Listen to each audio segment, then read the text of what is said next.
this is the final look. I really love it. You know what I'm saying? The reason why I put on a wig is because yesterday was my birthday. The 19th, you know, your girl just turned 20, so I had to do something different. This is my first time wearing a wig, so I really love it. I'm gonna put down below where I got the hair from, who installed the hair. It was my friend. I'm gonna put her Instagram down below. You guys can see her on Instagram. She does installations. She sells her wigs too. This is hers. Salute the crown, you know what I'm saying? But if you guys like this video, give it a thumbs up.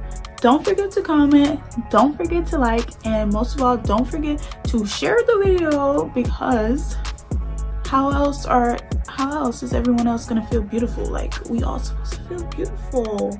You feel me, dog? But with that being said, till next time, mucho besitos.